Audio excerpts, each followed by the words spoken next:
ان مساجد کی یعنی مکہ کی، مدینے کی اور بیت المقدس کی جو مساجد ہیں ان کی جو فضیلت ہے وہ تو ہے ہی ہے، ان فضیلتوں سے بھی زیادہ افضل کون سی چیز ہے؟ بقعہ شریفہ میں جو موجود ہے، اس لیے کہ وہ حصہ زمین، سنو، وہ حصہ زمین جو جناب رسول اللہ صلی اللہ علیہ وسلم کے اعضائے مبارکہ کو مس کیے ہوئے ہے، یعنی چھوئے ہوئے ہے، علل اطلاق افضل ہے، یہاں تک کہ کعبہ اور عرش و کرسی سے بھی افضل ہے۔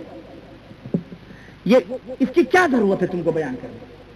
کیا یہ عقیدہ نبی کریم صلی اللہ علیہ وسلم نے بیان کیا کہ میں جہاں دفن ہوں یا میں جہاں بیٹھتا ہوں وہ بیٹھک عرش سے بھی زیادہ افضل ہے، کعبہ سے بھی افضل ہے؟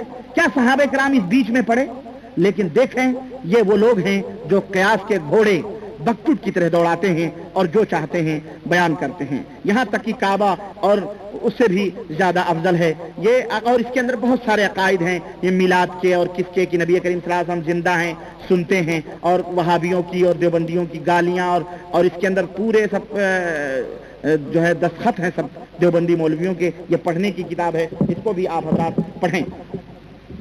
اور میں آپ کو بتاؤں، یہ دیکھیں، یہ معلوم ہے یہ کون ہے؟ مکتوبات میں الحاج گل احمد قادری بھی، یہ ایک پاکستان میں ایک الیاس قادری نکلا ہے، ہمارے یہاں ہندوستان میں مولانا الیاس صاحب تبلیغی جماعت کے تھے، ہاں وہ تھے، اور یہی الیاس قادری سگے مدینہ کا کتا نکلا ہوا ہے، یہ یہاں پہ دیکھیں، یہ نقش پائے رسول کو ہر کتاب کے اندر یہ کرتا ہے، اور باقاعدہ اب ہندوستان پاکستان میں باقاعدہ جوتے کی تصویر حضور کی بنا کے یا رسول اللہ المدد اور الصلاۃ والسلام علیک یا رسول اللہ جوتوں پہ لکھ کے اس کو سروں پہ رکھ کے جلوس نکالا جاتا ہے، ہاں، اور اسے تبرک حاصل کیا جاتا ہے۔ یہ تو رہا بریلویوں کا الیاس احمد قادری، اور میں آپ کو دکھاؤں یہ ہمارے حکیم الامت مولانا اشرف علی صاحب تھانوی کی کتاب میرے ساتھ موجود ہے، معاف کرنا مجھے میرے بھائی، ہے نا، کیونکہ میں آپ کو حق بتلانا چاہتا ہوں کہ میرے دوستوں حق کو سمجھنے کی کوشش کرو اور صحیح راستے پہ آؤ۔ وہ کتاب کیا ہوئی؟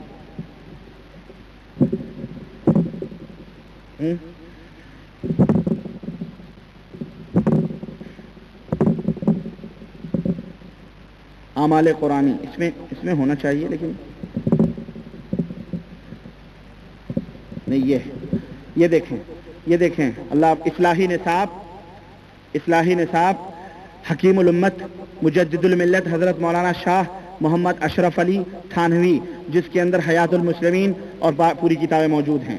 یہ دیکھیں حضرت تھانوی صاحب فرماتے ہیں ھذا نعال مثال نعالہ صلو علیہ وآلہ، نقشہ نال شریف بمقامے کی نشانے کفے پائے تو بود، صالحہ صدے صاحب نظراں خواہد بود، یعنی آپ کے پیروں کے جہاں نشان ہوتے ہیں صالحہ وہاں صاحب نظر اولیاء سجدہ کریں تو بھی نہیں پہنچ سکتے ہیں، یوں سمجھ لیں آپ۔ لکھتے ہیں حضرت اس نالے شریف کے بارے میں، کہتے ہیں کہ دیکھیں طریقہ توسل، دیکھیں مولانا اشرف علی صاحب تھانوی بیان کرتے ہیں، کہتے ہیں کہ بہتر یہ ہے کہ آخر شب میں اٹھ کر وضو کر کے تہجد جس قدر ہو سکے پڑھے، اس کے بعد 11 بار درود شریف، سنو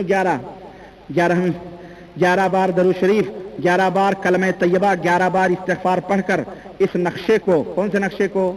اس نقشے کو، جوتے کے نقشے کو باادب اپنے سر پر رکھے، باادب اپنے سر پہ رکھے، اور بتضرع تمام جناب باری تعالیٰ میں عرض کرے کہ الہی میں جس مقدس پیغمبر کے نقشے نالے شریف کو سر پر لیے ہوں ان کا ادنا درجے کا غلام ہوں، الہی اس نسبت غلامی پر نظر فرما کر ببرکت اس فعل شریف کے میری فلاں حاجت پوری فرمائیے، مگر خلاف شرع کوئی حاجت طلب نہ کرے، اللہ تعالیٰ اس کو سب دے گا۔ اب وہ کیا ہوگا؟ یہ پوری یہ تمام سب ہے کہ اس کا کیا ہوگا؟ حاسد کی نظر سے بچے گا، امن و امان میں رہے گا، حاملہ عورت درد رہ کی شدت کے وقت اس کو اپنے داہنے ہاتھ میں رکھے تو اس کی مشکل آسان ہو، اور اسی طرح سے دمل نکل آئے تو اس کو استعمال کرو، اسی طرح سے پتہ نہیں کیا کیا سب پورا بتایا ہوا ہے نا، اور لکھا ہوا ہے کہ یہ جائز ہے۔ اب آپ دیکھیں کہ یہ نقشہ ہمارے، یہ کیا ہے؟ یہ کاغذی بت نہیں ہے، یہ صنم نہیں ہے، کیا اس کاغذ کے اندر بنائے ہوئے نقشے کی کیا ویلو اور کیا اہمیت؟ یہ نبی صلی اللہ علیہ وسلم کا جوتا ہے، اس کا نقشہ بنا کر کے یہ پرستش کرنے کی کا حکم دے رہے ہیں کہ اس کے توسل سے اللہ تعالیٰ سے دعائیں مانگو، نعوذ باللہ۔ کیا اللہ کے نبی کا حقیقی جوتا موجود تھا؟ کیا صحابہ کرام اس کے توسل لیتے تھے؟ میاں حقیقی جوتا تو کیا نبی کریم صلی اللہ علیہ وسلم قبر میں تھے، لیکن صحابہ ان کے پاس کبھی نہیں گئے کہ اللہ کے نبی ہمارے اوپر کرم کرو۔ تم ان کے اس نقشے کی بات کر رہے ہو. اور آج اگر شیعہ تازیہ بنا رہا ہے, اپنے بزرگوں کے گنبد بنا رہا ہے, بدعتی نالے پاک اور حضور کے بال مبارک کے نمائش کر کے سب کچھ کر رہا ہے, تو وہ مشرک ہے. اور تم یہ کاغذی بت بنا بنا کے امت کے سامنے پیش کرو, یہ کیا ہے؟ ہاں میرے عزیزو, یہ دیوبندی چہرہ ہے, دیوبند کا. اور بھی چہرے ہیں, یہ دیکھیں. اور میں آپ کو کہاں کیا کیا بتاؤں. یہ دیکھیں اعمال قرآنی, یہ مولانا اشرف علی صاحب تھانوی کی کتاب ہے. اعمال قرآنی کے اندر لکھتے ہیں حضرت, قرآن کریم بہت زیادہ چیزیں ہیں اس کے اندر کہ کیا کیا کرنا چاہیے. میں معذرت کے ساتھ میں اس لیے بتا رہا ہوں تاکہ آپ حضرات بھی اپنی آنکھوں کو کھولو, اور دنیا نے جن کو ولایت کے مقام پر پہنچایا ہوا ہے, اور دنیا نے جن کو حکیم الامت کا اور نہ جانے کیا کیا دیا ہوا ہے, قرآن کی کس طرح سے توہین ہوتی ہے. جس طرح جادوگر اور ساحر قرآن کی توہین کرتا ہے, اس طرح دیکھیں کہ یہ کیا کر رہے ہیں حضرت. کہہ رہے ہیں کہ وما محمد الا رسول قد خلت من قبلہ الرسل افإن مات او قتل انقلبتم. اگر کسی عورت کا خون جاری ہو جائے, یعنی حیض کا خون جاری ہو جائے, تو اس آیت کو 3 پرچوں پر لکھو اور ایک پرچے پر اس کے اگلے دامن میں باندھ دو, عورت کے اگلے دامن میں باندھو, اور ایک پچھلے دامن میں باندھو پیچھے کی طرف, اور ایک ناف کے نیچے لٹکا دو باندھ کر کے. استغفر اللہ.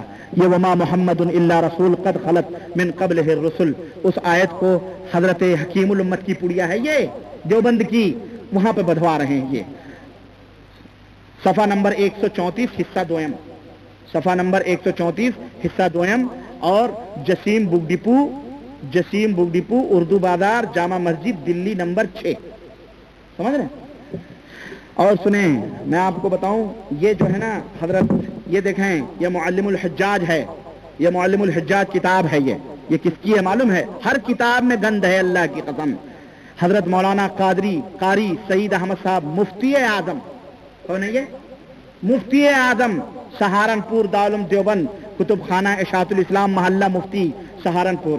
اس کے اندر لکھتے ہیں, سعودی عرب کو مشورہ دیا جا رہا ہے. دیکھیں لکھتے ہیں کہ مقیم شخص کو قصر کرنا جائز نہیں ہے, خواہ مقتدی ہو یا امام. اور اگر مقیم امام ہو اور قصر کرے تو اس کی اقتداء نہ مسافر کو جائز ہے نہ مقیم کو جائز ہے.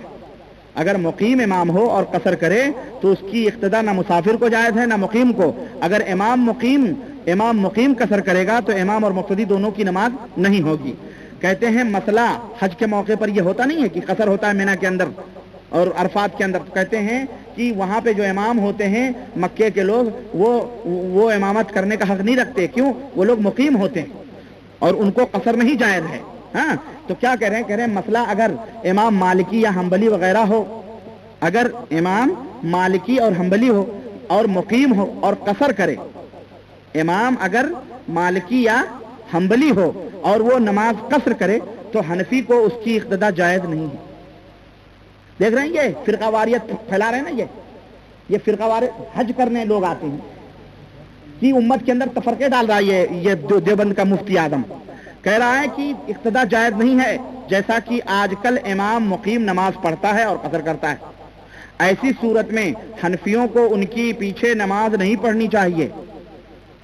سنو, چاروں امام کون ہیں؟ برحق ہیں. یہاں بھاڑا پھوٹ رہا ہے برحقی کا, چاروں امام برحق ہیں. ابے جب چاروں برحق ہے تو پڑھنا. یہ کیا کہ ایک طرف سے تو دوست کر رہا ہے, دوسری طرف سے چھریاں داب رہا ہے, پیچھے سے چھری بھونک رہا ہے کہ نہیں بھونک رہا ہے. یہ کہہ رہا ہے حنفیوں کو ان کی اقتداء کرنی جائز نہیں ہے, بلکہ اپنے اپنے وقت میں ظہر اور عصر کی نماز پڑھنی چاہیے, جمع نہیں کرنی چاہیے. امام مالک کے نزدیک وغیرہ کے نزدیک مقیم کو بھی عرفات میں قصر کرنا جائز ہے. امام مالک اور دوسرے اماموں کے نزدیک مقیم کو بھی عرفات میں قصر کرنا جائز ہے, لیکن حنفی کو ان کی اقتداء کرنا جائز نہیں ہے. حنفی کو ان کی اقتداء کرنا, حنفی کو یہ آسمان سے اتری ہوئی مخلوق ہے, اس لیے ان کی اقتداء کرنا جائز نہیں ہے. ہاں اگر 3 روز کی مسافت سے سفر کر کے آیا ہو تو اقتداء جائز ہے. حکومت کو چاہیے, سعودی حکومت کو چاہیے کہ وہ احناف کے مذہب کی بھی رعایت کرے. پھر سے 4 مسلح بنانے والے ہیں یہ, ان کو اگر قبضہ مل جائے نا, یہ قاری صاحب وال جیسے جو ہمارے یہاں مفتہ بنے ہوئے ہیں لوگ ہے نا, بڑے بڑے قرہ یہاں ہیں, ٹرانے والے بیچارے, اللہ انہیں ہدایت عطا فرمائے. ان کو اگر موقع مل جائے, اور یہ دشمن ہے اللہ کی قسم دل سے, اس مملکت سعودیہ عربیہ کے یہ دیوبندی، یہ بریلوی، یہ سارے دشمن ہیں، یہ بغض اور حسد رکھتے ہیں، ان کے دلوں کے اندر فساد ہے کہ اگر ان کو موقع ملے تو اللہ کی قسم یہ پتہ نہیں کیا سے کیا کر لیں، لیکن اللہ تعالیٰ انہیں جب تک یہاں توحید و سنت کا گلگلہ رہے گا اللہ انہیں کبھی توفیق نہیں عطا فرمائے گا، ان کی مراد کبھی انشاءاللہ پوری نہیں ہو سکتی ہے۔ یہ ایسے ہی پٹتے رہیں گے جوتیاں اٹھا کے نبی کی، ایسی جوتیاں کھاتے رہیں گے اپنے ملکوں میں۔ ابھی اتنی جوتیاں اٹھا کے جوتیاں تو کھا رہے ہیں، اور کیا کر رہے ہیں؟ کہہ رہے ہیں کہ سعودی حکومت کو چاہیے کہ وہ احناف کے مذہب کی بھی رعایت کرے، اور طریقہ کیا بتا رہے ہیں سنو، ان کے ہاں ہیلا شرعی جائز ہے نا، ہلے اور بہانے کے تو یہ بڑے پیشوا ہیں، پھٹافٹ ہیلے کرتے ہیں بہانے۔ آپ کے اوپر زکوٰۃ فرض ہو گئی جناب، فقہ حنفی میں لکھا ہوا ہے اگر آپ کے اوپر زکوٰۃ فرض ہو گئی اور ایک دن باقی ہے کہ آپ کے اوپر زکوٰۃ فرض ہو جائے گی، مثال کے طور پہ کل صبح ہوگی اور آپ کے اوپر زکوٰۃ فرض ہو جائے گی، آج ہی رات کو کہا بیگم میرے پاس اتنا سونا ہے یہ میں تمہیں گفٹ دے رہا ہوں، زکوٰۃ غائب، خلاص اب تمہارے پر زکوٰۃ نہیں، کیونکہ اب سال بھر پھر انتظار کرو، اب جب سال گزرے گا جبھی زکوٰۃ ہوگی، تم نے تو ہدیہ دے دیا اب تمہارے پاس آ رہا ہی نہیں، اب پھر سال آیا، اب پھر ایک دن باقی رہا، بیوی کے اوپر کی اب زکوٰۃ ہدیہ پائی ہے تو کیا ہوا، زکوٰۃ نہیں ہوگی، اس کو واجب ہوگی، اب اس میں بھی ایک بیوی باقی ہے کہ اب صبح جو ہے زکوٰۃ تو اس کے اوپر واجب ہو جائے گی، رات کو بیوی نے کہا کہ جانے من یہ جو سونے تم نے دیے تھے اب میں تمہیں گفٹ دے رہی ہوں۔ اب اس طرح سے جناب علی گھر ہی میں بٹ بٹ کے کھاتے رہو پیتے رہو، یہ ہیلا۔ اب اس ہیلے کی ایک داستان مفتی اعظم سہارنپور دیوبند بیان کر رہے ہیں، کیا کہ حکومت کو چاہیے کہ وہ احناف کے مذہب کی بھی رعایت کرے، اور امام یہ عقل ہے ہمارے ہندوستانی لوگوں کی، دیکھو امام کو موٹر میں بٹھا کر 3 روز کی سفر پر بھیج دیا کرے یہ دیوبند کا نسخہ سعودی حکومت کو بتایا جا رہا ہے، دیکھیں آپ، مسافت پر بھیج دیا کرے تاکہ بے اتفاق سب کے نزدیک نماز صحیح ہو جائے۔ نعوذ باللہ، یہ دیوبندی نسخہ پڑیا ہے۔ یہ کتاب معلم الحجاج مکمل محشی مرتبہ مؤلفہ، میں نے پورا ایڈریس بتا دیا ہے، صفحہ نمبر اللہ آپ کو جزائے خیر دے 156۔ اور سنیں ایک اور لرزتی ہوئی زبانوں سے اور حیا اور شرم کو بالائے طاق رکھتے ہوئے اور آپ حضرات سے اور اپنی ماں بہنوں سے معذرت کے ساتھ یہ واقعہ میں مفتی دارالعلوم دیوبند مفتی اعظم ہند کا واقعہ بیان کر رہا ہوں، سنیں۔ لکھتے ہیں کہ اللہ معاف کرنا اللہ مفتی صاحب کا، کہتے ہیں شہوت سے عورت یا کسی لڑکے کا بوسہ لیا یا لپٹایا، ہاتھ لگایا، یا صحبت قبل اور دبر کے علاوہ اور کسی جگہ کی صحبت قبل یا دبر کے علاوہ کسی اور جگہ صحبت کی، یا شرمگاہ سے شرمگاہ ملائی تو اس کے اوپر دم واجب نہیں ہوگا۔ یہ بتاؤ دیوبندی حاجی لوگ حنفی لوگ یہی کرنے آتے ہیں؟ استغفر اللہ، یہ دیوبندی مسئلہ ہے نا، یہ تو کوئی غیر تو نہیں کرے گا، امام شافعی مالکی حنبلی والے تو نہیں کریں گے، کیونکہ یہ مفتی اعظم ہی کا نسخہ ہے۔ اگر کوئی نہ بھی جانتا ہو نا تو یہ سب جان کے ٹرائی کرے گا، ٹرائی کرو دیکھو کیا ہوتا ہے۔ ہاں یہ نسخہ بتا رہے ہیں، یہ سب کوک شاخ بتایا جا رہا ہے۔ یہ دیوبند کے لوگ سنو، انزال ہو یا نہ ہو اور حج بھی نہیں ٹوٹے گا، حج بھی یہ سب احرام کی حالت میں ہو رہا ہے۔ استغفر اللہ استغفر اللہ، تو ایسے مفتی پر ہے کہ نہیں؟ چکر نمبر 241، میں جھوٹ بول رہا ہوں اللہ آپ کو جزائے خیر دے۔ نہیں یاد دلانا اچھی بات ہے بھائی، بس یاد دلانا اچھی بات ہے، میں مذاق کر رہا ہوں، اللہ آپ کو جزائے خیر دے۔ صفحہ نمبر 241، اور ایڈریس تو پہلے بتا چکا ہوں، اور یہ تو ان کو چاہیے حضرت کو کہ پورا کیچ کر لیا کریں تاکہ سطر آئے، ہے نہیں؟